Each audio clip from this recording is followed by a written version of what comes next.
জান, কষ্ট করে একটু ওটা পিলারটায় বাঁধো। সানায়া এক মাথা নিয়ে নির্বাণের কথা মতো কাজ করে, কিন্তু ওখান থেকে আর নড়বার শক্তি পায় না। সেখানে পিলারে ঠেস দিয়ে বসে পড়ে। নির্বাণ রশ্মি ভর করে টেনে উঠে আসে। বেশি চোট পায়নি, কিন্তু কপাল একটু কেটেছে, আর এতক্ষণ ঝুলে থাকার ফলে তার ভীষণ ব্যথা করছে। নির্বাণ ওপরে এসে সানাইকে খুঁজতে লাগলো। অবশেষে পেয়েও গেল। নির্বাণ তড়িঘড়ি করে এগিয়ে এলো বইয়ের নিকট। প্রচুর রক্তপাত হচ্ছে। নির্বাণ সানাইকে তক্ষুনি করে তুলে নিল। ওরা শহর থেকে বাইরে যাচ্ছিল। রাত 11টার কোঠায় ছাড়িয়েছে হয়তো, তাই এই নির্জন রাস্তায় মানুষজন, গাড়ি নেই। কিন্তু আসার সম্ভাবনা আছে, তার কারণ মালবাহী লরি বা পুলিশের গাড়ি যাবে এই রাস্তা দিয়ে, এটা নিশ্চিত। নির্বাণের ভাবনার মাঝেই পুলিশে একটা জিপ গাড়ি এগিয়ে আসতে দেখা গেল। চাঁদের আবছা আলোর মাঝে সেটাই 3জন লোক আছে বোঝা গেল। জিপটা এগিয়ে আসতেই দুজন লোক তড়িঘড়ি করে নেমে এলো। ঘটনা জিজ্ঞেস করে না তারা, বুঝতে পারে দুর্ঘটনার শিকার ওরা। তাই নির্বাণকে তাগাদা দিয়ে গাড়িতে বসতে বলে। নির্বাণ উঠে বসে সানায়াকে পাশে বসিয়ে শক্ত করে জড়িয়ে ধরে রাখে। আর একজন পুলিশ সামনে বসে, আর একজন পেছনে। তারপর ড্রাইভারকে তাড়া দিলেন। ড্রাইভার শহরের উদ্দেশ্যে গাড়ি ছোটালো। নির্বাণ অপারেশনের থিয়েটারের সামনে থম মেরে দাঁড়িয়ে আছে। পাশে একান্ত স্টিল চেয়ারে বসে আছে। নির্বাণের মাথায় তখন কাজ করছিল না। কাকে ফোন দিবে? বাড়িতে বলা সম্ভব না। দাদি আর মা জানতে পারলে তারা নিজেরাই পাগল হয়ে যাবে। আর তখন নির্বাণের শুধু একজনের কথাই মাথায় ঘুরছিল, আর সেটা একান্ত। কেন জানি তখন মনে হচ্ছিল শুধু একান্তকেই বলা যায়, একান্তই করবে সাহায্য। বিশ্বাস করতে খুব করে ইচ্ছা করছিল। আর তাই তো নির্বাণের জিপে উঠেই সঙ্গে সঙ্গে পুলিশের ফোন হতে একান্তকে ফোন করে। একান্ত আপির সাথে মাত্রই ভালোবাসার অতল সাগরে ডুবতে যাচ্ছিল। আর ঠিক তখনই একান্তর ফোনটা সশব্দে বেজে ওঠে। একান্ত বিরক্ত হয়। ফোন রিসিভ করতে যাচ্ছিল না, তার কারণ অপরিচিত নাম্বার ছিল বলে। কিন্তু আফির জোরাজোরির কারণে ফোন রিসিভ করে কানে নিতেই নির্বাণ খুব স্বাভাবিক কণ্ঠে বলেছিল, রুম থেকে ব্যালকনিতে গিয়ে যেন কথা বলে। একান্ত তখন একটু সন্দেহ হয় কিছু কি হলো। আপির দিকে এক পলক তাকিয়ে অফিস থেকে কল এসেছে বলে উঠে চলে আসে। আর নির্বাণ ওকে সব ঘটনা খুলে বলে। আর সাথে এটাও বলে যেন কাউকে এই বিষয়ে না বলে। একান্ত শুনল, তৎক্ষণাৎ বেরিয়ে আসে। পরনে এখনো বিয়ের সাদা প্যান্ট আর একটা টি শার্ট নিয়ে চলে আসে। আপিকে কোনো রকম বুঝিয়ে এসেছে, যত সম্ভব তাড়াতাড়ি চলে আসার চেষ্টা করবে। আফি অনেকবার জিজ্ঞাসা করেছে, তবে একান্ত ফিরে সব বলবে বলে চলে আসে। একান্তর ভাবনার মাঝে দুজন ডাক্তার সহ আরো কিছু সহকারী নার্স বেরিয়ে আসে। নার্সগুলো চলে গেল, শুধু একজন ডক্টর আর একজন নার্স রয়ে গেল। ও ঠিক আছে? জি, আলহামদুলিল্লাহ ভালো। কিন্তু সরি মিস্টার নির্বাণ, আমরা আপনার বেবিটাকে বাঁচাতে পারিনি। বেবি? ডক্টরের কথা শুনে নির্বাণের মুখ থেকে আপনা আপনি বেরিয়ে আসে প্রশ্নটা। হুম, কেন? আপনি জানতেন না আপনার বাচ্চা 4 সপ্তাহ চলছিল? নির্বাণ কোনো উত্তর করে না। আর মাথা তো শুধু একটা কথাই ঘুরছে, আপনার বাচ্চা 4 সপ্তাহে চলছিল। একান্ত যেন স্তব্ধ হয়ে গেল। তবে ডক্টরের সাথে কথা বলে ওনাকে বিদায় করে। তারপর নির্বাণের দিকে এগিয়ে আসে। নির্বাণ তখনও নিচের দিকে এক দৃষ্টিতে তাকিয়ে আছে। একান্ত এগিয়ে গেল নির্বাণকে ধরতেই নির্বাণ এক ঝটকায় জড়িয়ে ধরে ফুপিয়ে কেঁদে ওঠে। একান্ত অবাক হয়, এমন একটা শক্ত গম্ভীর মানুষের চোখে পানি। সাথে সাথেই ভাবে, কেন হতে পারে না? অবশ্যই পারে। নিজের অস্তিত্ব এসেছে আর সে জানে না। আর যখন জানলো তখন সে দুনিয়ায় নেই। ভাবতেই নিজের কেমন লাগছে, ভাবতেই নিজের কেমন লাগছে। সেখানে নির্বাণ বাবা হয়ে চোখের জলটা খুব স্বাভাবিক। একান্ত আস্তে করে ধরে এনে নির্বাণকে নিয়ে বসে, অথবা ধীর কণ্ঠে বলে ওঠে, আল্লাহ যা করে ভালোর জন্যই করে। হয়তো এতে বান্দার সাময়িক কষ্ট হয়, তবে কোথাও না কোথাও একটা ভালো হয়। ভাব যদি ভাবির কিচ্ছু হতো। নির্বাণ তৎক্ষণাৎ বসা হতে উঠে দাঁড়ালো। চোয়াল শক্ত করে কয়েকটা উল্টোপাল্টা আঘাত করে বসে একান্তকে। একান্ত মুচকি আসে। যাক, স্বাভাবিক তো করা গেল। এরই মধ্যে একজন নার্স এসে বলে গেল সানায়াকে কেবিনে দেওয়া হয়েছে, চাইলে দেখা করতে পারবে, কিন্তু কথা বলা যাবে না। নির্বাণ রাজি হলো। একান্তকে জোর করে নির্বাণ বাসায় পাঠিয়ে দিল। সাথে সতর্ক হয়ে সাবধান করে দিল যাতে বাড়িতে এখন কাউকে এসব না বলে। একান্ত চলে গেল। নির্বাণ বইয়ের পাশে বসে এক দৃষ্টিতে তাকিয়ে রইল সানায়ের শুকনো মুখটা দিকে। এই ছোট্ট দেহখানার ভেতরে আর একটা অস্তিত্ব ছিল। ইস, ছিল কেন? এখন থাকলে কি হতো? থাকলো না কেন? আচ্ছা, সানায়া জানতো? জানলে বলেনি কেন? যদি না জানে তো নির্বাণ আর কখনো জানাবে না। আর যদি জেনে থাকে তাহলে সামলাবে কি করে তার ভালোবাসাকে? কেমন লাগবে যখন জানতে পারবে তাদের অস্তিত্ব এসেছিল, আবার তাদেরই ফাঁকি দিয়ে চলেও গিয়েছে, আর তারা জানতেও পারল না। নির্বাণের মনে প্রশ্নগুলো বারবার আসছে। কি জবাব দিবে এই ঘুমন্ত মেয়েটা জেগে উঠলে? যদি জানতে পারে তাদের অস্তিত্ব এসেছে কিন্তু সে আবার চলে গিয়েছে, সামলাবে কি করে? পারবে তো সামলাতে? অবশ্যই পারতে হবে। রাত তখন শেষ পর্যায়ে। একটা কেবিনে দুইটা সিঙ্গেল বেড পাশাপাশি। একটাই নির্বাণকে থাকতে দেওয়া হয়েছে। সেও তো আহত হয়েছে, কপাল কেটেছে, হাতগুলো লাল রক্ত জমাট বেঁধে আছে। কিন্তু তার নিজের এই শরীরের আঘাতের চেয়ে মনে বেশি আঘাত পেয়েছে, আর সেগুলো ভীষণ যন্ত্রণা করছে। তার কলিজা ফেটে যাচ্ছে। ফাটবে না? আঘাতটা তো তার কলিজায় লেগেছে, আর সেই কলিজা তার সামনে নিশ্চিন্তে ঘুমিয়ে আছে। হয়তো কিছুক্ষণের মধ্যেই জেগে উঠবে। নির্বাণ এক দৃষ্টিতে তাকিয়ে আছে সানায়ার বন্ধ চোখের পাতার দিকে। এই চোখ জোড়াই তার ভীষণ ভালো লাগে যখন তার দিকে পিটপিট করে তাকায়। কিন্তু এই চোখের অশ্রু সেটা তাকে ভয়ঙ্কর পীড়া দেয়। চারদিকে হতে আজানের মিষ্টি মধুর স্বর ভেসে আসছে। নির্বাণ ওয়াশরুমে গেল। গায়ের ময়লা ব্লেজারটা খুলে গায়ের শার্টটা হাতে গুটিয়ে অজু করে নিল। অতঃপর বেরিয়ে এলো একজন নার্স। তখন সানায়ার ওষুধ দিতে এসেছিল। নির্বাণকে দেখে তিনি বলল, উনি তো ঘুমিয়ে আছে, ঘুম থেকে উঠলে আমাদের কাউকে ডেকে দেবেন। ঠিক আছে। আচ্ছা শুনুন, এটা জায়নামাজ হবে? নির্বাণ সম্মতি দিয়ে জিজ্ঞাসা করে। নার্সটা মধ্যবয়সী, তিনি মুচকি এসে জানালো। আপনি একটু অপেক্ষা করুন, আমি নিয়ে আসছি। নার্স চলে গেল। নির্বাণ সানার পাশে আবার বসে পড়ে। সারাটা রাত সে আজ নির্ঘুমে কাটিয়েছে। নির্বাণ সানায়ার ললাটে অষ্ট ছুঁয়ে দিল। ঠিক তখনই মহিলা নার্সটা আবারও ফিরে এলো, হাতে জায়নামাজ। নির্বাণ মুচকি এসে ধন্যবাদ জানালো। মহিলাটা বিনয়ে হাসলো, তারপর চলে গেল। নির্বাণ জায়নামাজটা বিছিয়ে নামাজে দাঁড়িয়ে গেল। নির্বাণ নামাজ শেষে মোনাজাত ধরে বসে থাকে অনেকক্ষণ। তার চোখ দিয়ে হঠাৎ আপনা আপনি জল গড়িয়ে পড়ল। নির্বাণ, সানায়া দুর্বল কণ্ঠে ডেকে উঠল। নির্বাণ তৎক্ষণাৎ মোনাজাতের শেষে চোখের জল তড়িঘড়ি করে মুছে উঠে এলো। অস্থির হয়ে জিজ্ঞেস করলো, শরীর খারাপ লাগছে? ডক্টর ডাকবো? পানি খাবে? নির্বাণ, নির্বাণ, হ্যাঁ বলো বলো। আমি ঠিক আছি। আপনি ঠিক আছেন? নির্বাণের কপালে সফেদা ব্যান্ডেজ লাগানো জায়গাটা নিজ হাতে ছুঁয়ে জিজ্ঞেস করলো। নির্বাণ সানায়ের হাতটা ধরে এনে নিজের ঠোঁট ছুঁয়ে আশ্বাস দিয়ে বলল, আমি ঠিক আছে, তুমি তাড়াতাড়ি সুস্থ হয়ে যাও। সানায়া পানি চাই। নির্বাণ পাশে থাকা টেবিলে হতে বোতলটা আনে, সানায়াকে উঠাতে বসাতে সাহায্য করে। সানায়া পানি খেয়ে বোতলটা আবার নির্বাণের হাতে ফিরিয়ে দেয়। এরই মধ্যে একজন নার্স ও ডাক্তার আসে কেবিনে। ডক্টর এসে সানায়াকে ভালো মন্দ জিজ্ঞেস করে। ডক্টর সানায়াকে দেখে জানালো আজ বাসায় নিতে পারবে, কিন্তু খুব সাবধানে রাখতে হবে, সাথে সাথে থাকতে হবে। ডক্টর একটা ইনজেকশন দিয়ে চলে গেল। নির্বাণ একান্তকে আসতে বলেছে। একান্ত এলেই ওরা বেরিয়ে পড়বে। নির্বাণ সানায়াকে ফ্রেশ হতে সাহায্য করে। একজন স্টাফকে দিয়ে হালকা খাবার আনিয়ে সানায়াকে খাইয়ে ওষুধ খাইয়ে দেয়। এরই মধ্যে একান্ত সহ আপি কেবিনে হাজির হয়। আপি এসেই সানায়াকে ধরে কান্না করতে থাকে। একান্ত ওকে সব বলেছে। ওর নিজের অনেক কষ্ট হচ্ছে কথাটা জানার পর। সেখানে এই মেয়েটা কি করে মানবে এসব? হয়েছে তো, ঠিক আছি আমি। সানায়া জানালো। একান্ত সব ফর্মালিটি পালন করে আসে, অতঃপর তারা বাড়ির উদ্দেশ্যে রওনা দেয়। আপি সানায়ার জন্য বাসা থেকে কাপড় নিয়ে এসেছে।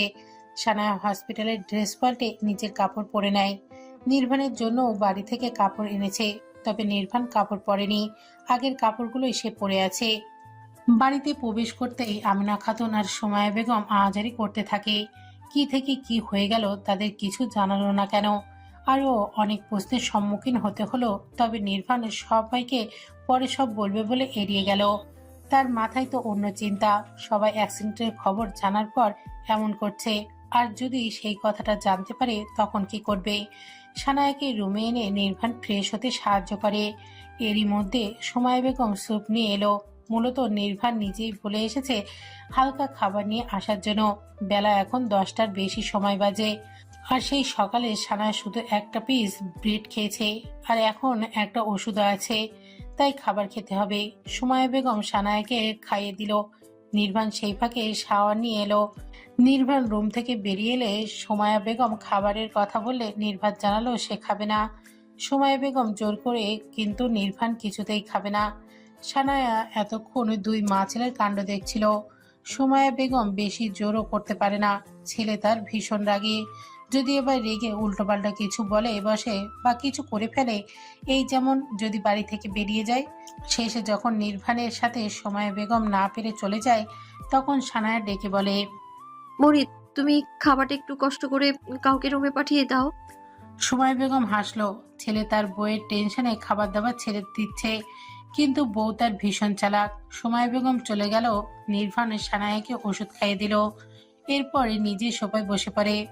মিনিট পাঁচেকের মাথায় একজন কাজের লোক খাবার হাতে রুমে এলো। খাবারগুলো তিনি নির্বাণের সামনে সেন্টার টেবিলে রেখে চলে গেল। এদিকে আসুন, খাবার থালাটা হাতে নিয়ে আসুন।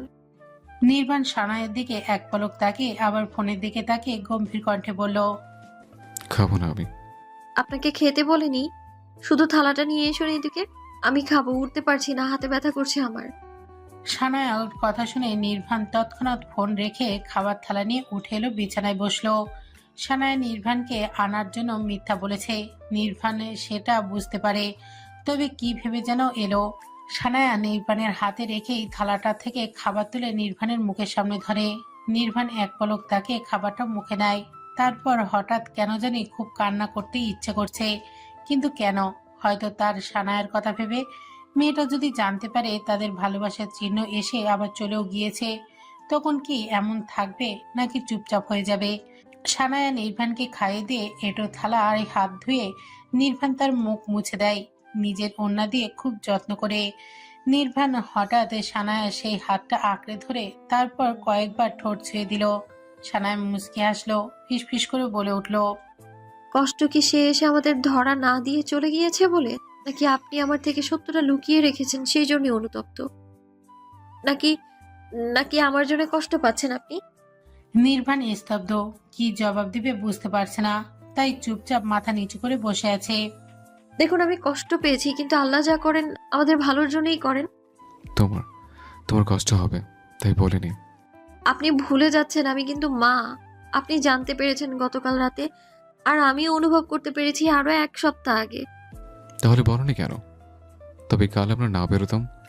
সানায়া কিছু বলে না, চুপচাপ থাকে। সেকেন্ডের মতো নীরবতা পালন করার পর সানায়া হঠাৎ বলে ওঠে, আজ কত তারিখ? কেন, বেশ তো। হ্যাঁ, আপনার বার্থডে ছিল কাল। নির্বাণ আর কিছু বলে না, চুপচাপ থাকে। একটু সময় নীরবতা পালনের পর নির্বাণ হঠাৎ বলে ওঠে, দাদিকে এসব বলার প্রয়োজন নেই। ঠিক হবে? এটা নিয়ে আবার অশান্তি করবে?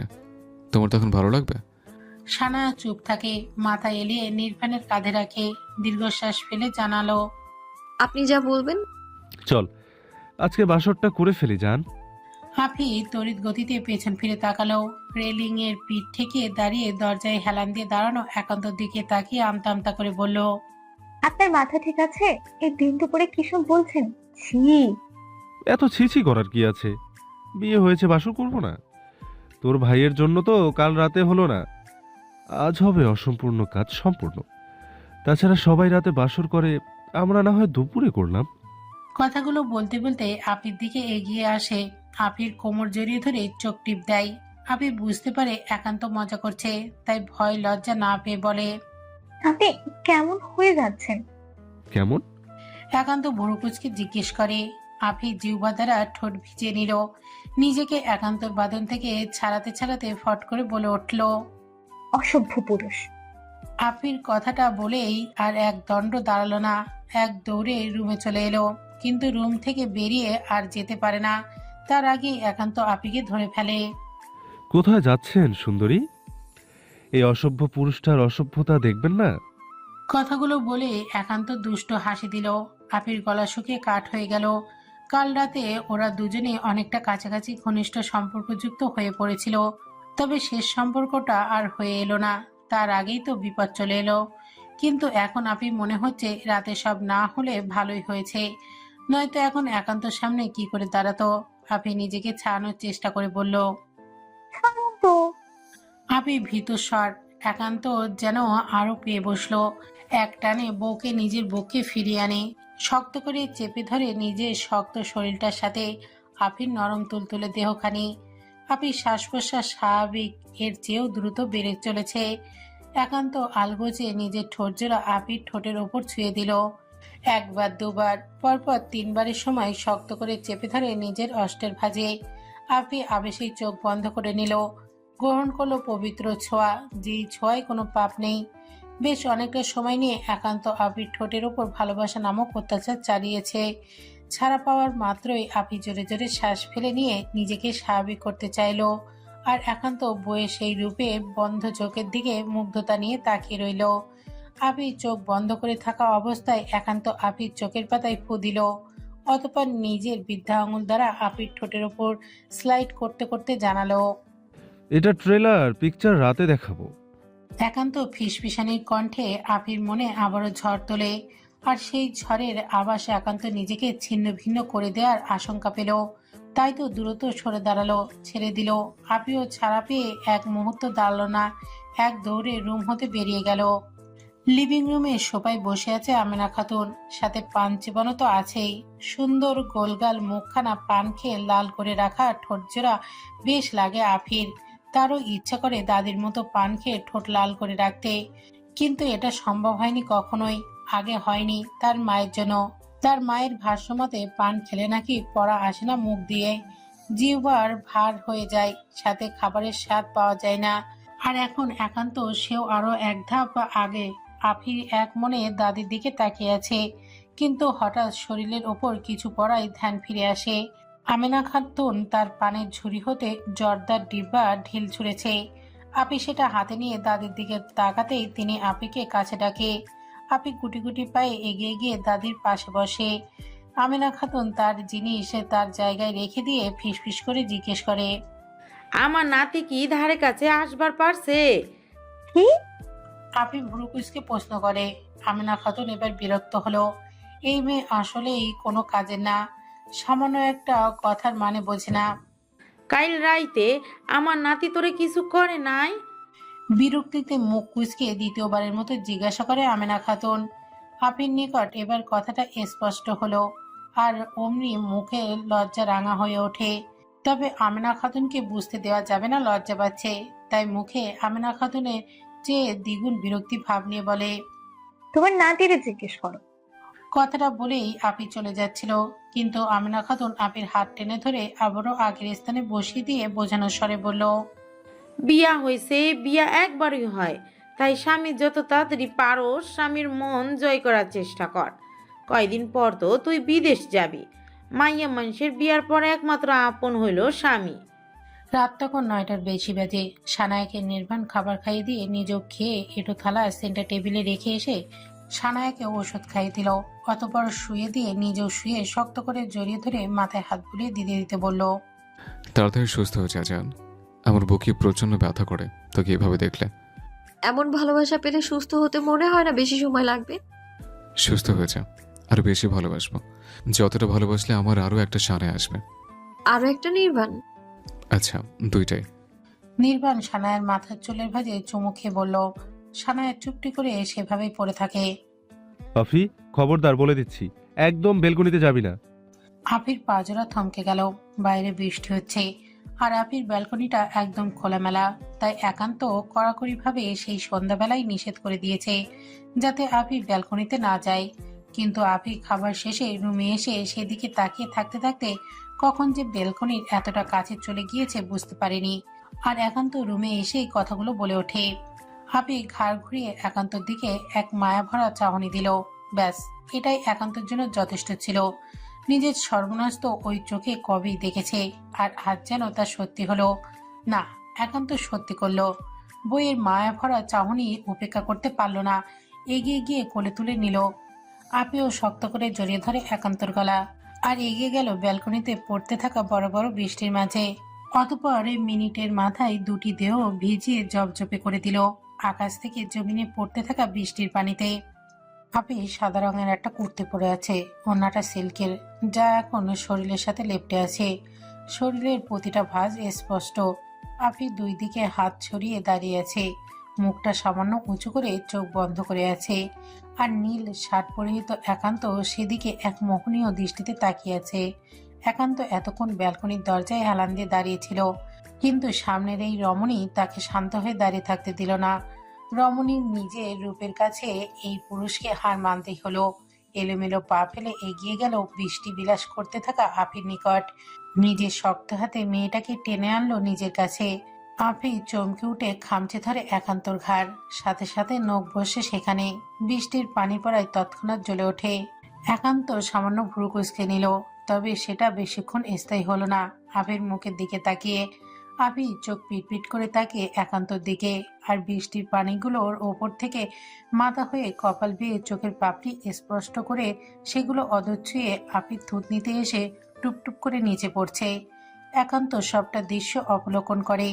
নিজের বাঁ হাতটা তুলে আফির নরম তুলতুলে গাল চেপে ধরে মাথার পেছনে সহ ধরে মুখটা এগিয়ে আনে। আফিও পিটপিট করে থাকা চোখগুলো আলগোছে বন্ধ করে নিল। একান্ত খুব যত্ন করে বইয়ের অধৈর্যরা নিজের অধরের ভাঁজে চেপে ধরে। আফি নিজেও একান্তের সাথে তাল মেলায়। একান্ত আরো পাগল হলো। বউকে সেভাবে রেখেই শক্ত করে বুকের সাথে মিশে নিয়ে রুমে চলে আসে, আর সেই সাথে রুম জুড়ে বৃষ্টির পানিও। আফি একান্তর তুলনায় বেশ অনেকটা খাটো, তাই একান্তর গলা জড়িয়ে ঝুলে আছে। একান্ত বিছানার কাছাকাছি এসেই আফির ওড়নাটা গলা হতে একটানে খুলে মেঝেতে ফেলে দিল।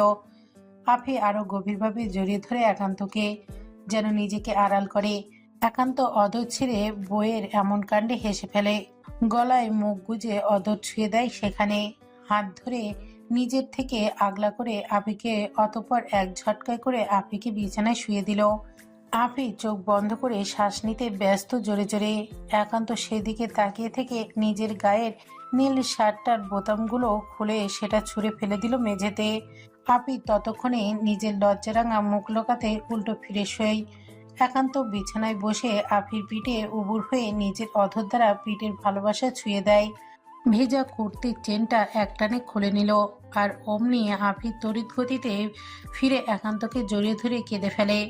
একান্ত হকচকে ওঠে, বিচলিত হয়ে প্রশ্ন করে, এই বুঝকে, তুই কান্না কেন করিস?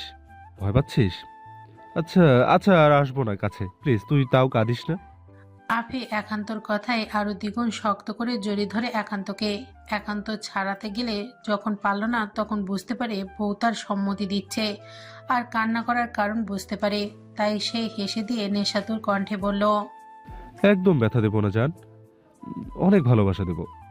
একান্তর কথা শেষে দাঁত চেপে ধরে আফির ঘাড়ে। আফির কান্না ভুলে ব্যথাতুর শব্দ করে ওঠে, সরে যেতে চায়, মুচড়োমুচড়ি করে। তবে একান্ত ছাড়লে তো আরো শক্ত করে গভীরভাবে জড়িয়ে ধরে বউকে। বয়স তার 26, আর বইয়ের বয়স মাত্র 17, তাই খুব বেশি যে বইয়ের ধারে ঘেঁষা যাবে না বুঝতে পারে একান্ত। তবে তাই বলে যে ভালোবাসা কম হবে তা না। একান্তর হাতের এলোমেলো স্পর্শে আফি নিজেও পাগল হলো। বাহিরে ঝুম বৃষ্টি হচ্ছে, আর সেই শব্দে কিছু ভালোবাসার শব্দ মিলে এক হয়ে গেল। সাথে রাতে যত গভীর হলো, কারোর নিঃশ্বাস ভারী হলো, কারোর বা ভালোবাসা। সকাল থেকে বাড়ি সাজিয়ে গুছিয়ে সুন্দর করে পরিপাটি করে নিল সবাই। অবশ্য আজ তো কাজের লোক করেছে, ওনারা শুধু দেখিয়ে শিখিয়ে দিয়েছে। নির্বাণ সেই সকালে রুম থেকে বেরিয়ে এসেছে, আর যায়নি রুমে। মা আর বোনকে কয়েকবার পাঠিয়েছে রুমে। ওষুধ খাবার সুমায়া বেগম দিয়েছে সানায়াকে আজ। নির্বাণ হাতের কাজটা শেষ করে নেয় রুমে যাবে বলে, কিন্তু রুমের দিকে যাওয়ার জন্য অগ্রসর হতেই শামীম হন্তদন্ত ভাইয়ে ছুটে এসে জানালো কেক চলে এসেছে। অগত্যা নির্বাণকে কেকটা রিসিভ করতে আবারও সদর দরজার দিকে এগিয়ে গিয়ে কেক রিসিভ করে রুমে চলে আসে। রুমে এসেই নির্বাণ দেখলো বউ তার ঘুমিয়ে আছে। আস্তে আস্তে এগিয়ে এলো, বিছানায় বসে সানায়ার ডান হাতটা নিজের হাতের মুঠোয় পুরে নিল। সানায়া হালকা কেঁপে উঠল। নির্বাণ সানায়ার গালে আর একটা হাত রেখে আলগোছে ঝুঁকে নিজের অষ্ট ছুঁয়ে দিল ললাটে। সানায়া তৎক্ষণাৎ চোখ মেলে তাকালো পিটপিট করে। নির্বাণের শোয়া থেকে বসতে সাহায্য করে। সানায়া উঠে বসে। ফ্রেশ করিয়ে দিই, ভালো লাগবে। নির্বাণ আলমারি খুলে সেখান থেকে সানায়া আর নিজের জন্য কাপড় নিতে নিতে বলে। সানায়া মাথা নেড়ে জানায়, আচ্ছা, মনিকে আসতে বলুন একটু। কেন? ফ্রেশ হব না? ভুলে যাচ্ছ? আমার সাথে এর আগে অনেকবার শাওয়ার নিয়েছ। সানায়া নির্বাণের কথায় লজ্জা পেল। ইস, লোকটা সত্যি অসভ্য, মুখে কিছু আটকায় না। তবে সানায়ার লজ্জার আড়ালে রেখে মুখে জবাব দিল, আসলে তেমন কিছু না, আগে তো সুস্থ ছিলাম, এখন অসুস্থ আমি, তো কিছু করতে তো পারবো না, আপনার বেশি সমস্যা হবে তাই তোমার কি মনে হয় আমি দুর্বল? আমি কি সেটা বলেছি? নির্ভান নিজেকে কন্ট্রোল করতে জানে। কথাটা বলতে বলতে নির্বাণ সানায়াকে আস্তে করে কোলে তুলে ওয়াশরুমের উদ্দেশ্যে হাঁটা ধরে। এখন আর আগের মতো নির্বাণের গলা জড়িয়ে ধরা সম্ভব নয় সানায়ার। হাতে বেশ কিছু জায়গা ছিলে গিয়েছে, আর তাই সানায়া নিজের হাত দুটো নিজের বুকের উপর গুটিয়ে রাখে। নির্বাণ সানায়াকে ওয়াশরুমে নিয়ে নিচে নামিয়ে কাপড় খুলতে সাহায্য করে। সুন্দর করে একটা টাওয়াল পেঁচিয়ে দিয়ে ভালো করে গাটা মুছে দেয়। তারপর মোছা শেষ করে আবার কোলে তুলে রুমে এনে বিছানায় বসিয়ে দিয়ে পাশ থেকে কাপড় নিয়ে পরতে সাহায্য করে। সানায়ার শরীরের তুলনায় ড্রেসটা অনেক ঢিলাঢালা হওয়ার কারণে বেশি সমস্যা হয়নি পরতে বা খুলতে। নির্বাণ সানায়াকে ড্রেস পরিয়ে দিয়ে সানায়াকে শুয়ে দিয়ে বলল, আমি 10 মিনিটের মধ্যে ফ্রেশ হয়ে চলে আসবো, একদম নড়চড় করবে না। সানায়া বাধ্য মেয়ের মতো মাথা নেড়ে আচ্ছা বলে। নির্বাণ সানায়ের কপালে নিজের সিগারেটের পোড়া অষ্টযুগল আবারও ছুঁয়ে দেয়। অতঃপর পাশ হতে নিজের টাওয়াল নিয়ে ওয়াশরুমে ঢুকে গেল। সানায়া চোখ বন্ধ করে শুয়ে রইল। শরীরটা খারাপ লাগছে, লাগাটাই স্বাভাবিক। শরীর যে ভীষণ দুর্বল, সাথে মনটাও যে ভাঙা। আচ্ছা, খুব কি ক্ষতি হতো যদি তাদের অস্তিত্ব আজ তার মাঝে থাকতো? এমনটা না হয়ে ভালো কিছু হলে কি হতো? সানায়া দীর্ঘশ্বাস ফেলে। ইস, কি সব আজে বাজে চিন্তা। আল্লাহ যা করে ভালোর জন্যই করে, কিন্তু মনটা কতবার বোঝাচ্ছে তবুও এটা উল্টোপাল্টা প্রশ্ন করেই যাচ্ছে। সানায়া এবার বিরক্ত হলো, আর ভাববে না এসব। বন্ধ চোখ জোড়া খুলে নিল, পাশের দেয়াল ঘড়ির দিকে তাকালো। নির্বাণ ওয়াশরুমে গিয়েছে 9 মিনিটের মতো হলো। সানায়ার ভাবনার মাঝেই ওয়াশরুমের দরজাটা খট করে খুলে নির্বাণ বেরিয়ে এলো। গায়ে শুধু একটা হালকা গোলাপি রঙের টাওয়াল জড়ানো। সানায়া সেদিকে একবার তাকিয়ে চোখ ফিরে নিল। এই লোকটা সবসময় এমনভাবে ওয়াশরুম হতে বেরিয়ে আসে, তাই সানায়া এখন আর লজ্জা পায় না। নির্বাণ সোফায় রেখে যাওয়া নিজের ড্রেস নিয়ে পরে নিল। তারপর টাওয়ালটা দিয়ে নিজের ভেজা চুল মুছতে মুছতে সানায়াকে জিজ্ঞেস করলো। খাবার রুমে দিতে বলবো? সানায়া দুর্বল চোখে তাকালো। নির্বাণের কোথাও একটা অনুশোচনা হলো, সেই সাথে বুকের বাঁ পাশটা চিনচিনে ব্যথা। হয়তো এই অনুশোচনা সারা জীবন বয়ে বেড়াতে হবে। নির্বাণ আফিকে ডেকে খাবারটা রুমে দিতে বলে। সানায়া পাশে বসে পড়ে। সন্ধ্যায় সানায়াকে নির্বাণ একটা শাড়ি পরিয়ে দিল। শাড়িটা অবশ্য সানায়া পরতে চায়নি, কিন্তু নির্বাণকে সেটা বলতে পারেনি, যদি মন খারাপ করে নির্বাণ। তাই সানায়া শাড়িটা পরিয়ে দিয়ে নির্বাণ নিজেও একটা কালো স্যুট পরে নিল সানায়ার শাড়ির সাথে ম্যাচিং করে। অতঃপর নির্বাণ রেডি হয়ে সানায়াকে হালকা সাজিয়ে দিয়ে কোলে তুলে নিল সানায়াকে। সানায়া বুড়ো কুচকে নিল সামান্য। এখন তো ব্যথা ততটা নেই, সে হেঁটে যেতে পারত, কিন্তু নির্বাণকে কিছু বলে লাভ হবে না, তাই সানায়া চুপচাপ থাকে। নির্বাণ সানায়াকে নিয়ে রুম হতে বেরিয়ে এলো। বাড়িতে হালকা আলো, শুধু কোনো বড় লাইট জ্বালানো নেই, যা দেখে সানায়া অবাক হয়ে নির্বাণকে জিজ্ঞেস করে, বাড়িতে কেউ নেই? লাইট দেয়নি কেন আজ? নির্বাণ উত্তর দেয় না, সোজা সিঁড়ি বেয়ে নিচে চলে আসে। সানায়াকে নিয়ে নির্বাণ নিচে আসা মাত্রই বাড়ির লাইট জ্বলে ওঠে, সাথে অনেক মানুষের আওয়াজ। আর সেই আওয়াজে সানায়া বুঝতে পারে নির্বাণের বার্থডে সেলিব্রেট করা হবে, কিন্তু তাকে কেউ কিছু বলেনি। তবে এই রকম বড় অনুষ্ঠান তো সে করবে বলে ছিল আফিয়ার সাথে। তাহলে কি আফি করেছে এইসব? সানায়া বেশি কিছু আর ভাবে না। সানায়ার বাবা মাও এসেছে, সাথে সানায়ার ভাই। ওনারা সানায়ার অ্যাক্সিডেন্টের খবর পায়নি। এসে মেয়ের এই অবস্থা দেখে শারমিন রহমান কেঁদে কেটে অবস্থা খারাপ। সানায়া কোনো রকম বুঝিয়ে সুঝিয়ে বাবা মাকে শান্ত করে সবার সাথে মিলে সন্ধ্যাটা উপভোগ করে। অনুষ্ঠান শেষে খাওয়া দাওয়া করে অতিথিরা সবাই বিদায় নিয়ে যেতে যেতে রাত প্রায় 10টার বেশি সময় বাজে। শুধু সানায়ার বাবা মা আর ভাই থেকে যায়। নির্বাণ তার আগেই বউকে নিয়ে ওপরের রুমে চলে আসে, যা দেখে সানায়ার বাবা মা বেশ খুশি হয়। মেয়ে জামাই তাদের ভীষণ ভালো। এদিকে নির্বাণ বউদের তার অসুস্থ, সেদিকে তার পুরোদমে খেয়াল আছে। রুমে এসে সানায়াকে শাড়ি খুলে রাতের পোশাক পরতে সাহায্য করে নির্বাণ। বউকে ফ্রেশ করিয়ে ওষুধ খাইয়ে নিজেও ফ্রেশ হয়ে ড্রেস চেঞ্জ করে এসে বড় লাইট অফ করে ডিম লাইট অন করে এসে সানায়াকে নিজের বাউডোরায় নিয়ে নেয় আলগোছে। সানায়া নিজেও গুটিসুটি মেরে সেভাবে পড়ে থাকে। সময় চলমান, কারোর জন্য অপেক্ষা করে না এটা, শুধু পরিস্থিতি বদলায়। তেমন বদলেছে নির্বাণ সানায়ার জীবন। নির্বাণের যত্ন ভালোবাসা সানায়া এখন পুরোপুরি সুস্থ। এরই মধ্যে সানায়ার বাবা মাও দুবার করে এসে মেয়েকে দেখে গিয়েছে। সানায়ার বাবা অবশ্য মেয়েকে নিজের কাছে নিয়ে যেতে চেয়েছিল, কিন্তু নির্বাণ কিছুতেই রাজি হয়নি। তাই সানায়ার বাবা মা এসে সে দেখে যেত। আর নির্বাণ অফিসে গেলে সুমায়া বেগম আর আফি সানায়ার দেখাশোনা করত। আমেনা খাতুনও সানায়ার সাথে এসে গল্প করত। সানায়া এখন সম্পূর্ণ সুস্থ। আজ নির্বাণ সকাল 8টার দিকে অফিসে চলে গিয়েছে। জরুরি মিটিং আছে, সকালে ব্রেকফাস্ট করে যায়নি। তাই সানায়া ভাবলো দুপুরের খাবার সানায়া নিজে রান্না করে অফিসে নিয়ে যাবে। আর এমনিতেও কোনো কাজ নেই, কয়েকদিন পর তো অ্যাডমিশন টেস্ট, এই যা আর কি। সুমায়া বেগম জানানো মাত্রই তিনি আর না করে না। মেয়েটা অনেক দিন হয় বাড়িতে আছে, বাইরে গেলে মনটা একটু হালকা হবে। সানায়া ঝটপট নির্বাণের পছন্দ মতো খাবার রান্না করে নেয়। রান্না শেষ করতে করতে 12:30টার মতো বাজে। সাথে অবশ্য কাজের লোক সাহায্য করেছে। তার মধ্যেও আফি এসে কয়েকবার খুঁচিয়ে গিয়েছে। সানায়া লজ্জা পেয়েছে, তবে আফিকে সেটা বুঝতে না দিয়ে এটা সেটা রান্নার উপকরণ জিজ্ঞাসা করেছে। আফিও টুকটাক সাহায্য করেছে ভাবিকে। সানায়া রান্না শেষে সব গুছিয়ে রেখে ওপরে এসে চট করে শাওয়ার নিয়ে সুন্দর করে কালো একটা শাড়ি পরে রেডি হয়ে নিল। হালকা সাজুগুজু করে সুমায়া বেগম আর আমেনা খাতুনের কাছ থেকে বিদায় নিয়ে বেরিয়ে পড়ে নিজ গন্তব্যে। সুমায়া বেগম অবশ্য বাড়ির ড্রাইভারকে নিয়ে যেতে বলেছে। সানায়াও বাধ্য মেয়ের মতো শুনল। নির্বাণ মাত্রই মিটিং শেষে নিজের কেবিনে এসে এসির পাওয়ার বাড়িতে নিজের অন্য বরাদ্দ চেয়ারে বসে চোখ বন্ধ করে নেয়। অনেকদিন পর এত সময় নিয়ে মিটিং করেছে নির্বাণ, তাও আবার পরপর 2টা।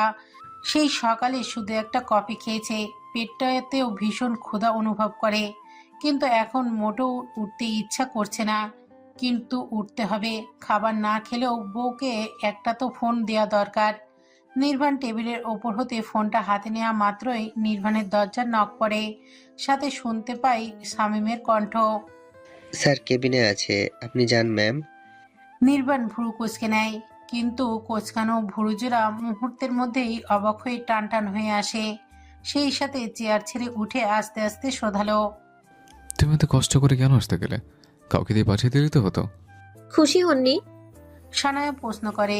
নির্বাণ সানায়াকে এক হাতে জড়িয়ে ধরে আর এক হাতে খাবারের প্যাকেটটা টেবিলের ওপর রাখতে রাখতে বলল, অসুস্থ তুমি? এখন সুস্থ। আচ্ছা, রাতে দেখবো। চুপ করুন অশুভ পুরুষ।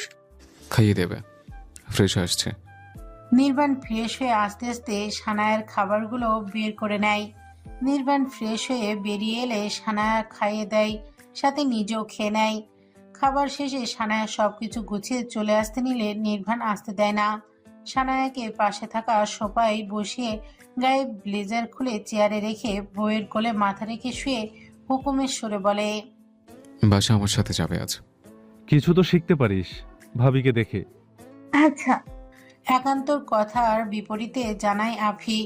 একান্ত সবাই বসে ল্যাপটপ কোলের ওপর রেখে সেটার স্ক্রিনে দৃষ্টি রেখে বলেছিল, কিন্তু আফির এমন জবাব পেয়ে আফির দিকে তাকিয়ে ইশারায় কাছে আসতে বলে। আফি বিছানায় পা ঝুলিয়ে বসে একান্তর দিকে তাকিয়েছিল। একান্তর ইশারায় গুটি গুটি পায়ে এগিয়ে এলো। একান্ত ততক্ষণে কোল হতে ল্যাপটপ নামিয়ে পাশে রেখে দিয়ে আফিকে টেনে নিয়ে নিজের কোলে বসিয়ে নিজের থুতনি ঠেকায় আফির কাঁধে। 3 মাস পর আমার আবার লন্ডন চলে যাব। একান্ত আফির কাঁধে নিজের অধৈর্যরা ছুঁয়ে দিয়ে বলল। আফির মনটা খারাপ হলো। একান্তর দিকে ফিরে গলা জড়িয়ে ধরে মলিন স্বরে বলে উঠল, আর না যান, আমি ওখানে যেতে চাই না। যেতে হবে জান, বাবা একা সবটা সামলাতে পারছে না। তাছাড়া বাংলাদেশে আরও শাখা করতে কম করে হলেও 5 থেকে 7 বছরের মতো সময় লাগবে। আমি তাহলে এখানে থাকি, আপনি বছর 6 মাস পর পর আসবেন। সম্ভব না এটা, একদিনও তোকে ছাড়া ইম্পসিবল। একান্ত শক্ত করে আফিকে জড়িয়ে ধরেছিল, কিন্তু আফির কথা শুনে আরো শক্ত করে চেপে ধরে নিজের শক্ত বুকের সাথে মিশে আফির নরম নাদুস নুদুস দেহখানি। আপনি নিজেও সেইভাবেই পড়ে থাকে। আদর করি। এই ভর দুপুরে মাথা পুরোটা ভিয়েছে। তোমাকে দেখলে এমনিতেই নিজেকে পাগল পাগল লাগে, সে তুমি যাই বলো। আপনি লজ্জা পাচ্ছে, তবে মুখে কঠিন ভাব এনে বলল, একান্ত শুনলে তো, খাবার তো খেয়ে এসেছে, এখন আর কোনো ঝামেলা নেই। চট করে বউকে কোলে তুলে বিছানার উদ্দেশ্যে হাঁটা শুরু করে। আপনি বুঝতে পারে এখন আর কিছু বললেও লাভ হবে না, তাই চুপ থেকে একান্তকে সঙ্গ দেয়। নির্বাণের চুলে হাত বোলাতে বোলাতে কখন যে নিজেও ঘুমিয়ে পড়েছে ছানায়া বুঝতে পারেনি। নির্বাণ নিজেও ঘুমিয়েছিল, তবে হঠাৎ ঘুম ভেঙে ঘড়ি দেখে বুঝতে পারে এখন বিকেল হয়ে গিয়েছে আর তারা ঘুমিয়েছে 3 ঘন্টা হতে চলে। নির্বাণ সানায়ার কোলে হতে উঠে সানায়াকে সোফায় সুন্দর করে একটা কুশন মাথার নিচে দিয়ে ভালো করে শুয়ে দেয়। অতঃপর নিজে গিয়ে নিজের জন্য বরাদ্দকৃত চেয়ারে বসে ল্যাপটপ নিয়ে কিছু কাজ করতে থাকে। আর একটু পরপর বাম পাশের সোফায় তাকায়, যেখানে খুব আরামে সইত বউ তার ঘুমিয়ে আছে, কিন্তু সে কিছুতেই আরাম পাচ্ছে না। তার ভীষণ করে বইয়ের অধৈর্যরা একবার ছুঁয়ে দিতে ইচ্ছা করছে, খুব গভীরভাবে। ছবি কি? ছবি অবশ্যই, ছবি খুব ভয়ঙ্করভাবে ছুঁয়ে দেবে। অবশ্য না, ছোঁয়ার উপায় নেই। নির্বাণ সানায়ের দিকে তাকিয়ে দেখে নিজেই চেয়ার ছেড়ে উঠে এগিয়ে এসে সানায়ের উপর 2 দিকে হাত দিয়ে ঝুঁকে বেশ অনেকটা সময় সেইভাবে থেকে দেখতে থাকে। সানায়ার গরম নিঃশ্বাস নির্বাণকে এলোমেলো করে দিচ্ছে, সাথে ঘুমিয়ে আছে বিদায় শ্বাস প্রশ্বাস স্বাভাবিকের চেয়ে দ্রুত ওঠানামা করছে, যার ফলে বুকের আকস্মিক 2টি অংশ নির্বাণকে আরো পাগল করছে। সে নিজের এক হাত এগিয়ে আলগোছে ছুঁয়ে দিল। সানায়া তৎক্ষণাৎ কেঁপে উঠল, ধপ করে চোখ খোলে, চোখ জোড়া রক্ত জবার ন্যায় লাল হয়ে আছে। নির্বাণকে এভাবে দেখে একটু অবাক হলো না সানায়া, যেন এটা খুব স্বাভাবিক। হ্যাঁ, স্বাভাবিকই তো, এটা সবসময় করে নির্বাণ, তাই এটা নিয়ে বেশি না ভেবে নিজের দৃষ্টি ঘোরালো দেয়ালের ঘড়ির দিকে, তাকিয়ে দেখে নিল কয়টা বাজে। সন্ধ্যা 6টার বেশি সময় দেখে যেন হুঁশ উড়ে যাওয়ার উপক্রম। নির্বাণকে ঠেলে সরিয়ে দিয়ে উঠতে চাইল, কিন্তু এটা কি সম্ভব? হুম, সামনে থাকা নির্বাণের সম্ভব হতে দিল না। নির্বাণ সানায়ার দিকে তাকিয়ে থাকে। সানায়া কেমন হাঁসফাঁস করছে, মৃদু স্বরে জিজ্ঞেস করলো, বাসায় যাব না? নির্বাণ শুনল, তবে উত্তর করে না। সে তো এখনো বইয়ের ঘুম ভাঙা লাল লাল চোখ, ফোলা ফোলা গাল, হালকা গোলাপি রঙের লিপস্টিক দেওয়া শুকনো অধৈর্যরা দেখছে, যেগুলো বেশ করে টানছে তাকে। নির্বাণ দেরি করে না, আর খুব সূক্ষ্মভাবে দক্ষতার সাথে নিজের অধৈর্যরা ভাজে সানায়ার অধৈর্যরা নিয়ে নেয়। সানায়া শিউরে ওঠে, সঙ্গে সঙ্গে চোখ বন্ধ করে জড়িয়ে ধরে নির্বাণকে। বেশ অনেকটা সময় নিয়ে গাঢ় একটা চুম্বন করে ছেড়ে দিল নির্বাণ। ছাড়া পেয়ে সানায়া অনেকবার শ্বাস টানে। এখন অবশ্য আগের মতো কষ্ট হয় না, অভ্যাস হয়ে গিয়েছে। এখন দম বন্ধ করার অনুভূতি হয় না, বরং এখন খুব করে ভালো লাগা অনুভব করে। সানায়া নিজের উপর কিছু নেই অনুভব করতে পেরে চোখ খুলে দেখলো নির্বাণ উঠে দাঁড়িয়ে নিজের গায়ে ব্লেজার জড়াচ্ছে। সানায়ের দিকে তাকিয়ে থেকেই অবশ্য। সানায়া এমনি লজ্জা পাচ্ছে, তার উপর নির্বাণকে এভাবে তাকিয়ে থাকতে দেখে আরো লজ্জায় মিয়ে গেল। মাথা নিচু করে শাড়ি টেনে টুনে ঠিক করে নেয়। নির্বাণ ততক্ষণে ল্যাপটপের ব্যাগ হাতে নিয়ে এসে সানায়াকে নিয়ে কেবিন হতে বেরিয়ে এলো। পার্কিং এরিয়ায় এসে নির্বাণ নিজের ড্রাইভিং সিটে বসে।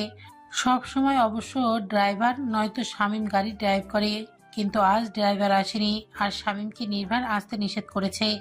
আজ নির্বাণ অনেকটা আগে কাজ অফিস থেকে বেরিয়ে এসে অবশ্য শামীমকে বলে এসেছে শামীম সব সামলে নেবে, যেমনটা এই গত মাস 2 ধরে সামলে আসছে।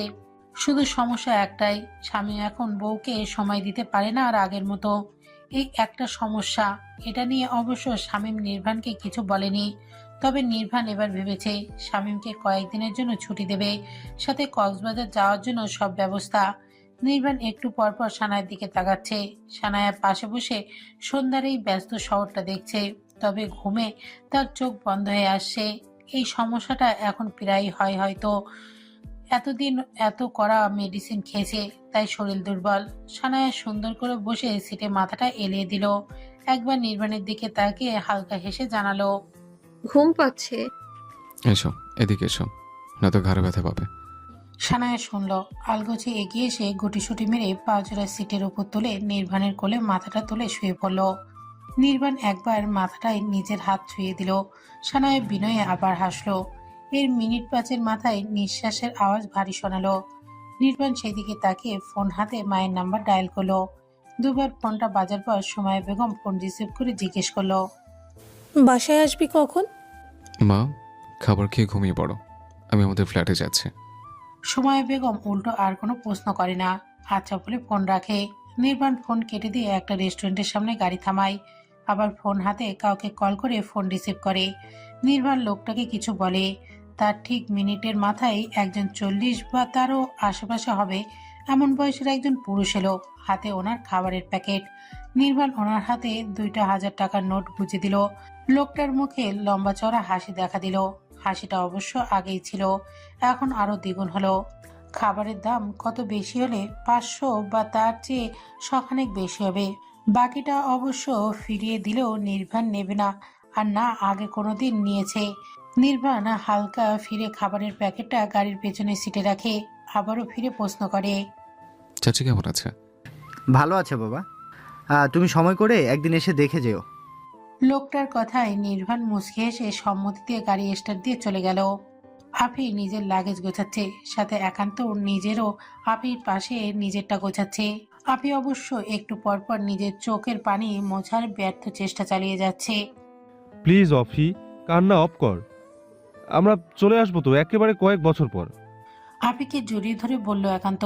আপি তখন নাক টানে, নাক মুখ ঘষে নিল একান্ত টি শার্টের কাছে।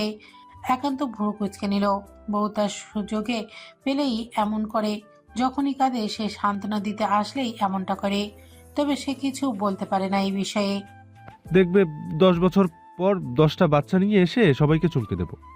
আপি একান্তর এমন কথা শুনে কান্না বন্ধ করে মাথা তুলে অবাক হয়ে তাকালো। এমন একটা মুহূর্তে এসব কথা কি করে বলতে পারছে এই লোকটা, ভেবে পেল না আফি। অবশ্য প্রায়শই এসব আজেবাজে কথা বলে, তবে আফির কান্না করতে ভুলে গিয়েছে। একান্ত যেন মনে মনে এটাই চাইছিল, আফির চোখের আড়ালে একটা শান্তির শ্বাস টানে। এসব উদ্ভট কথা না বললে আফি কিছুতেই এখন শান্ত হতো না। একান্তর ভাবনার মাঝেই আফি বলে, সেগুলো সব আপনার পেট থেকে আসবে। ছানায়া পিটপিট করে চোখ খোলে, নিজেকে অচেনা একটা জায়গায় আবিষ্কার করে শোয়া থেকে উঠে বসে। চারদিকে তাকিয়ে বোঝার চেষ্টা করে কোথায় আছে, কিন্তু চিনতে পারে না। তবে বিছানার পেছনে মাথার উপরের দিকে তাকিয়ে ইয়া বড় একটা ফটো ফ্রেম, যাতে স্পষ্ট সুদর্শন পুরুষ নির্বাণ দাঁড়িয়ে, যাকে এক দেখায় চোখে তো লাগবেই, মনেও কোথাও থেকে যাবে, যাকে একবার দেখলে আরো একবার ঘুরে দাঁড়িয়ে দেখতে মন চায়, আর সেই দেখায় চোখ ফেরাতে ইচ্ছে করে না, যেমনটা এখন করছে না এই সানায়া নামের রমণীর। ছবি কেন লাইভ টেলিকাস্টে দেখো না?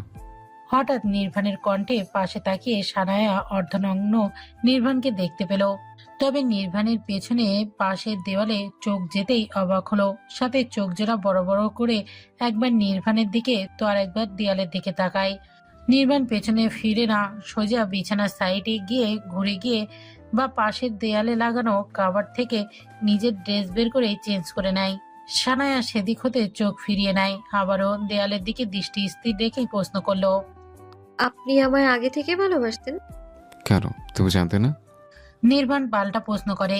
সানায়া এবার বিছানা হতে নামলো, এগিয়ে গিয়ে ঠিক নির্বাণের বরাবর দাঁড়ালো, মৃদু স্বরে আওড়ালো, আমি জানতাম না বা কখনো চেষ্টা করিনি, কিন্তু আপনাকে পাওয়ার আপ্রাণ চেষ্টা আমি সব সময় করতাম। চলো খাবার খাবে, ফ্রেশ হয়েছো, ড্রেস চেঞ্জ করবে? নির্বাণ প্রসঙ্গ পাল্টাতে চাইলো। সানায়া বুঝতে পারে, তাই ওই বিষয়ে আর কথা বাড়ায় না। তবে হঠাৎই মনে হলো ওর তো এখানে কোনো ড্রেস নেই। মলিন হলো মুখ, হতাশ ছাড়ে জানালো, আমার কাপড় এখানে নেই তো। আমার শার্ট দেবো? নির্বাণ ফট করে জিজ্ঞাসা করলো, সাথে সাথে সম্মতি দিয়ে দিল সানায়া। দিন। নির্বাণ এগিয়ে এলো আবারও কাবাডের দিকে, সেখান থেকে একটা সাদা শার্ট নিয়ে ফিরে এলো। সানায়ার হাতে দেওয়া মাত্রই চোখ মুখ কুঁচকে নিল, মিনমিন করে জানতে চাইলো, এটা পড়তে হবে? না পড়লে সমস্যা নেই আমার। এটা পড়া আর না পড়া সমান, অসভ্য পুরুষ। বিড়বিড় করে বলল সানায়া। নির্বাণ শোনে, তবে না শোনার মতো করেই রুম হতে বেরিয়ে এলো। রান্নাঘরে গিয়ে সাথে আনা খাবারগুলো একটা প্লেটে করে নিয়ে আবার রুমে ফিরে এলো, সাথে পানির বোতল। রুমে এসে নির্বাণ খাবার সেন্টার টেবিলে রেখে ফোন নিয়ে সবাই বসে পড়লো। সানায়া বেশ অনেকটা সময় পর খট করে ওয়াশরুমের দরজা খুলে বেরিয়ে এলো। পরনের শার্টটা প্রায় হাঁটু ছুঁই ছুঁই করছে, তবে শরীরের সব ভাঁজগুলো স্পষ্ট ছিল, সাথে মেয়েলি গোপন বস্ত্র দৃশ্যমান। সানায়া গুটি গুটি পায়ে এগিয়ে গিয়ে নির্বাণের সামনে দাঁড়ালো। শার্টের এ মাথা ও মাথা ধরে টানাটানি করছে। নির্বাণ সশব্দে হেসে উঠল, বউকে টেনে নিকটে আনে, নিজের এক উরুর ওপর বসিয়ে শক্ত করে চেপে ধরে নিজের সাথে। সানায়ার শরীর কম্পিত, কণ্ঠনালী অস্বাভাবিকভাবে কাঁপছে। আজ এত মাস পরেও নির্বাণের ছোঁয়ায় সানায়া প্রথম দিনের ন্যায় কেঁপে ওঠে। এত কাপড় কি হলো? এখনো তো কিছুই করলাম না। নির্বাণ নেশাতুর কণ্ঠে বলল। সানায়া ছাড়া পাওয়ার চেষ্টা করে বলল, ছাড়ুন। পাশে বসে নির্বাণ সানায়াকে, তবে নিজের হাতটা বইয়ের কোমরেই চেপে ধরে আছে। বা হাত সানায়ের কোমরে রেখেই ডান হাতের খাবার প্লেটটা হাতে নিয়ে বইয়ের হাতে দিল। সানায়া কোনো শব্দ করলো না, চুপচাপ খাবার তুলে নির্বাণকে খাইয়ে দিতে লাগলো। তুমিও খাও। সানায়া যেন এটার অপেক্ষায় ছিল। টুপ করে নিজের মুখেও খাবার তুলে নির্বাণ তখন মুচকি হাসলো। সানায়া যখনই নির্বাণকে খাবার খাইয়ে দিবে, যতক্ষণ পর্যন্ত তো না নির্বাণ তাকে খেতে বলবে ততক্ষণ পর্যন্ত খাবে না। এটা আগে নির্বাণের বিরক্ত লাগতো, তবে এখন আর লাগে না। খাবার শেষ, নির্বাণ এটো প্লেট আবার রান্নাঘরে রেখে আসে, আর আসার সময় এক মগ কফি নিয়ে এলো হাতে করে। প্রথমে সানায়া একবারে চুমুক দিল, এরপর নির্বাণ দ্বিতীয়বারও দিল, কিন্তু এরপর আর নির্বাণ সানায়াকে দিল না। বইয়ের ঠোঁট বসিয়ে চুমু দেওয়া স্থানে নিজের ঠোঁট বসিয়ে সবটা কফি শেষ করে। সানায়া মাথা নুইয়ে বসে রইল। নির্বাণ কফি শেষে বউকে কোলে তুলে নিয়ে বিছানার উদ্দেশ্যে হাঁটা ধরল। সানায়া নির্বাণের গলা জড়িয়ে ধরে বুকে মুখ গোজে। আজ অনেক দিন হয় নির্বাণ বইয়ের ধারে পাশে আসেনি। বউ অসুস্থতার, সেখানে তার পুরুষত্ব চলে। যেখানে বউ তার ভালোবাসার মানুষ, বইয়ের কষ্ট মানে তার নিজেরও কষ্ট। তাই এক বিছানায় এক বালিশে থাকার পরেও বউকে কোনোভাবে আদরে স্পর্শ করেনি। সানায়া অবশ্য অনেকবার বাহানা করে ছলে বলে গভীর স্পর্শ পাওয়ার চেষ্টা করেছে। নির্বাণ বুঝতে পারত, কিন্তু নির্বাণ প্রতিবারই এড়িয়ে গিয়েছে। সেও একজন প্রাপ্তবয়স্ক পুরুষ, সেখানে তার বউকে ভালোবাসতে, বউয়ের ভালোবাসা পেতে মন সত্তা সবই চেয়েছে। তবে সব সময় সব জিনিসে চাওয়া পূরণ করা যায় না। কিন্তু আজ আর দূরে করবে না, নিজের সবটা দিয়ে বউকে ভালোবাসবে। সময় বদলায় না, শুধু এটার গতিবিধি ঠিক রেখেই চলতে থাকে। তবে পরিস্থিতি বদলায়, কখনো ভালো কখনো বা খারাপ। শুধু পরিস্থিতির সাথে নিজেকে মানিয়ে নিতে হয়। আপিও তাই করেছে। নিজের মাতৃভূমি ছেড়ে আজ কানাডাতে এলো, বছর হতে চলল, কিন্তু তার মন আজও সেখানে পড়ে আছে। কিন্তু মস্তিষ্ক আর নিজের সাথে যুদ্ধ করে এখানে পড়ে আছে। এখানে এসে আপি একটা প্রাইভেট বিশ্ববিদ্যালয়ে ভর্তি হয়েছে। একান্ত নিজের কাজে মনোযোগ দিয়েছে। ওরা আলাদা একটা ফ্ল্যাটে থাকে, আর একান্তর বাবা আরেক শহরে থাকে। সেখানে একান্তদের নিজস্ব বাড়ি রয়েছে। একান্ত এখন প্রায় ব্যস্ত থাকে, অফিস মিটিং, রাত করে বাসায় ফিরে। তার দিন এভাবেই কাটছে, কিন্তু রাতে ফিরে বউয়ের সঙ্গ তার চাই। দিন দিন কেমন যেন বদলে যাচ্ছে একান্ত। ওয়াইন পার্টি এসব তার কাছে খুব একটা অস্বাভাবিক কিছু না। আপির সামনেই এসব করে এখন। তবে আপির কাছে এসব নিত্য নতুন। সে এর আগে কখনো তার বাপ ভাইকে এসব করতে দেখেনি। তাই এসব নিয়ে তার ভীষণ কৌতূহল জন্মেছে মনে। আজ একান্ত বাসায় ফিরলে এসব নিয়ে কথা বলবে। তার এমন জীবন ভালো লাগছে না। কাজের লোক নেই, রান্নাটা নিজেই করতে হয়। কিন্তু অন্য সব কাজ করার জন্য রোজ একজন বাঙালি মহিলা আসে, আর সব করে দিয়ে যায়। ভার্সিটির পর আপি সারাক্ষণ একা একাই বাসায় থাকে। আপির বোরিং লাগে, কিন্তু কিছু করার নেই। আপি রাতে নিজের জন্য হালকা খাবার রান্না করে খেয়ে নিল। একান্ত রাতে ফিরেও কখনো খাবার খায় না। জিজ্ঞেস করলে বলে বাইরে থেকে খেয়ে এসেছে। উল্টো ফিরে আর প্রশ্ন করে না, তুমি খেয়েছো? আপি অবশ্য প্রথম খারাপ লাগতো, ভীষণ কষ্ট হতো। সে তো নিজের পরিবার ছেড়ে আসতে চায়নি, এখন তো নিজে নিয়ে এসেছে জোর করে। তবে এখন কেন এত অবহেলা? আগে এসব ভেবে কষ্ট হতো, বাড়িতে অনেকবার বলতে চেয়েও পারেনি। কিন্তু এখন আর কোনো কিছুর খারাপ লাগে না।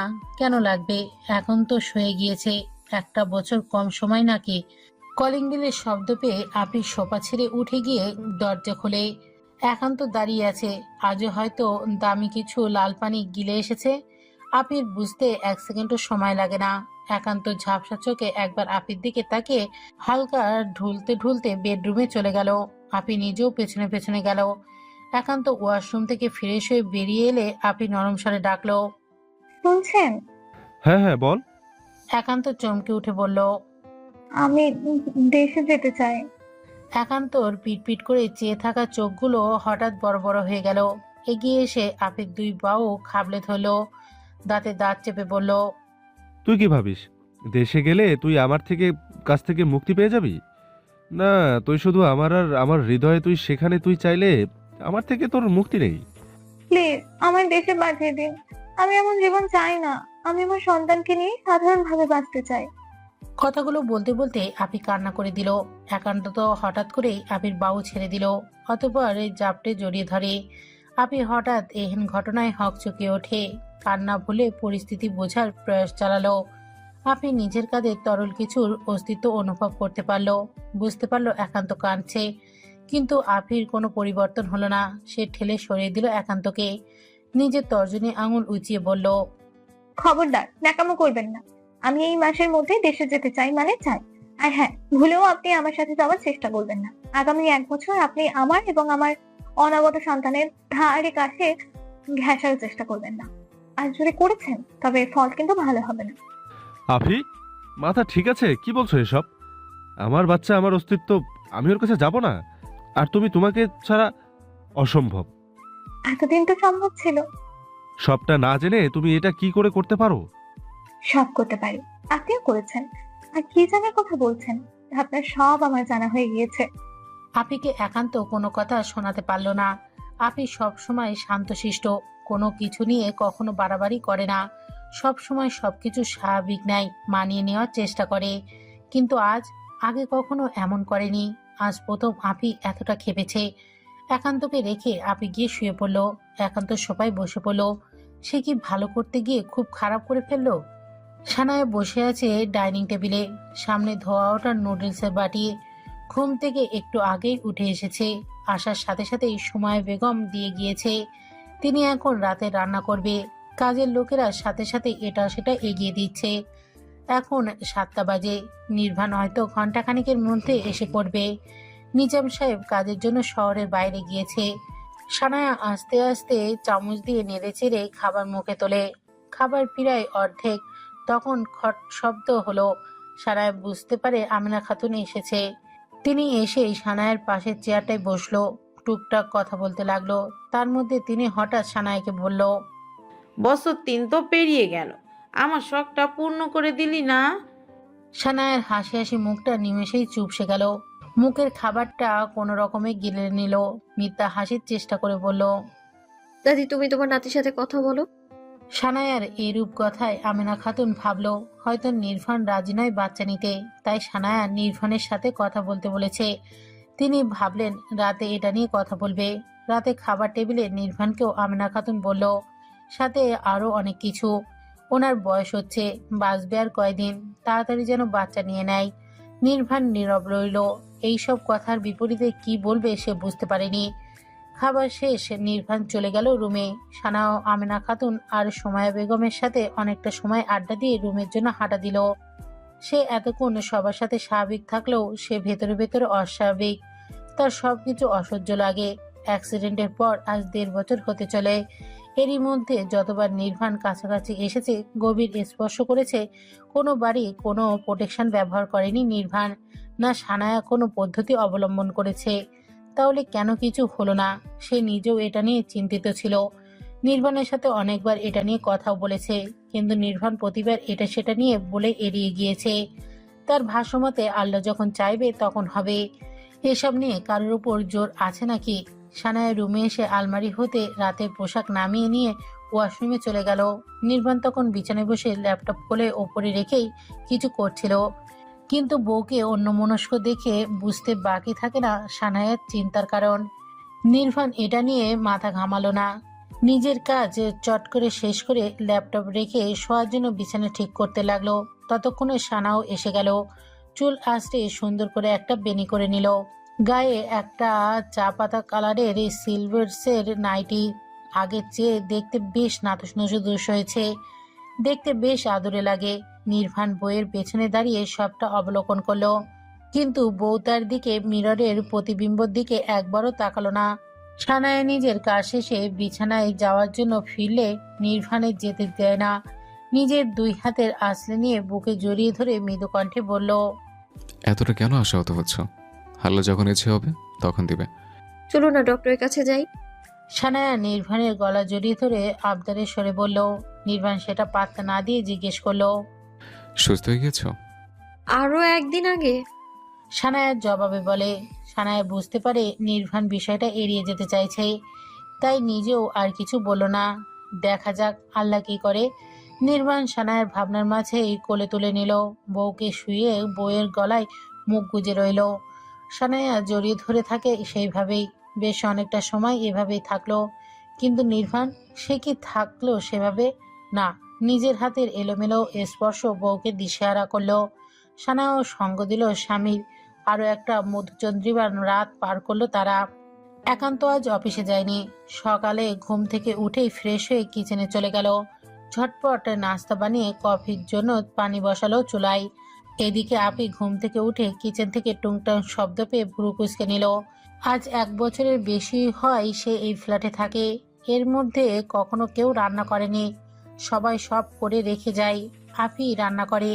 আর এখন তো নিশ্চয়ই অফিসে চলে গিয়েছে, তাহলে কিচেনে কে হতে পারে? আপির গা হতে কম্বল সরিয়ে উঠে পা টিপে টিপে এগিয়ে গেল। তবে একটু একটু ভয় পাচ্ছে।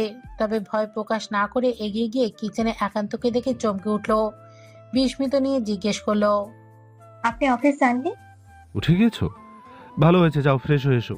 কফি করা শেষ আমার। একান্ত কফির মগ নিতে নিতে বলল।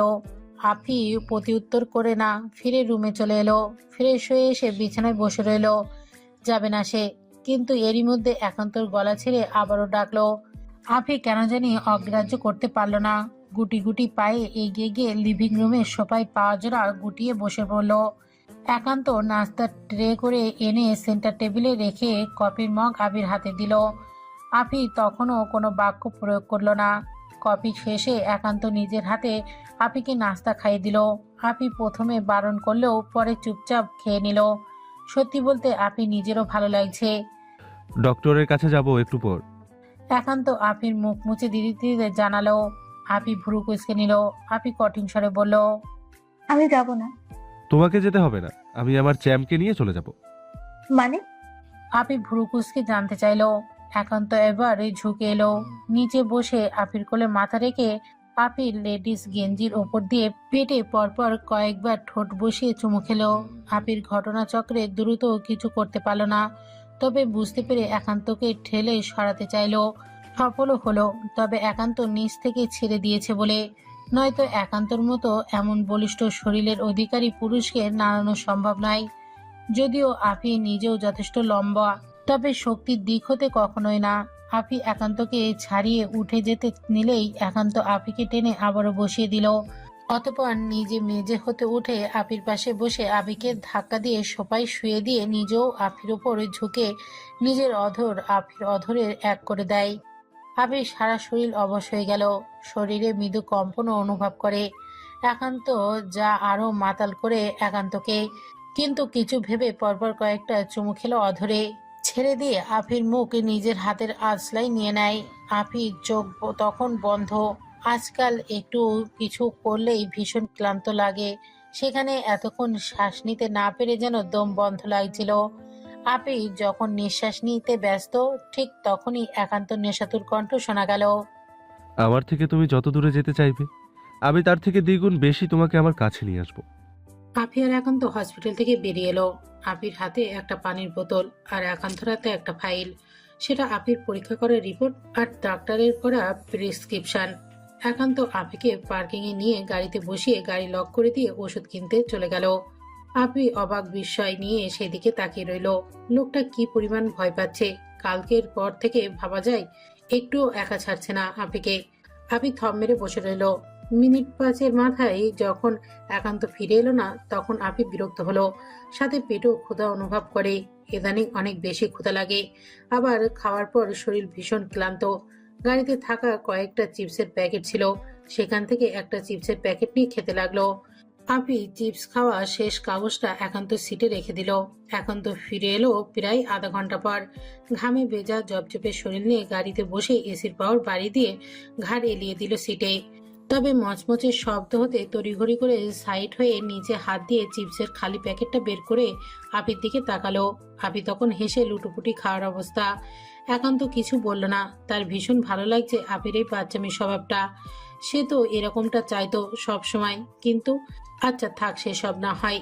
আপি সময় হলে নিজেই ঠিক বুঝে যাবে। একান্তর ভাবনার মাঝে আপি বলে ওঠে।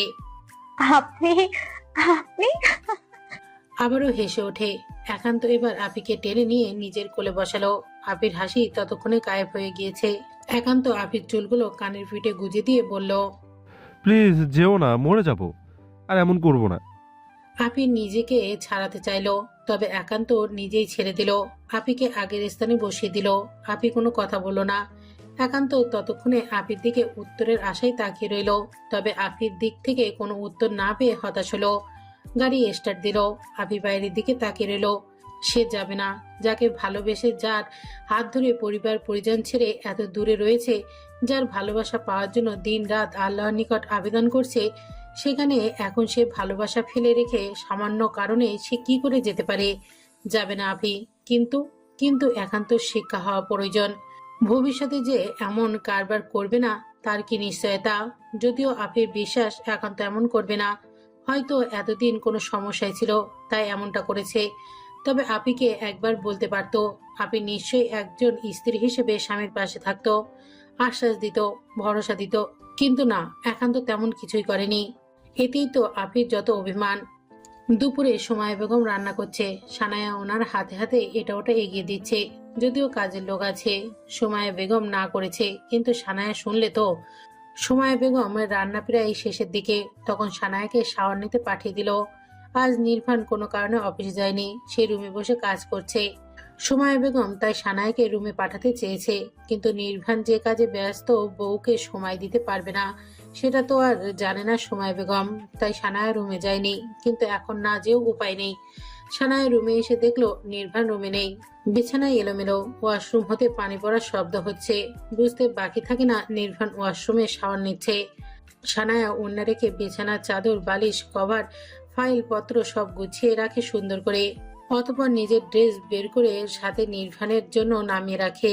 এরই মধ্যে ওয়াশরুমের দরজাটা খট করে খুলে নির্ভান বেরিয়ে এলো। গায়ে একটা হালকা গোলাপি রঙের টাওয়াল পেঁচানো। সুদর্শন পুরুষটা চাপদারি ভর্তি, গালের পানি চিকচিক করছে। বুকের লোমগুলো বেশ আকর্ষণীয় লাগছে দেখতে। সানায়া দেখলো, মন ভরে দেখলো।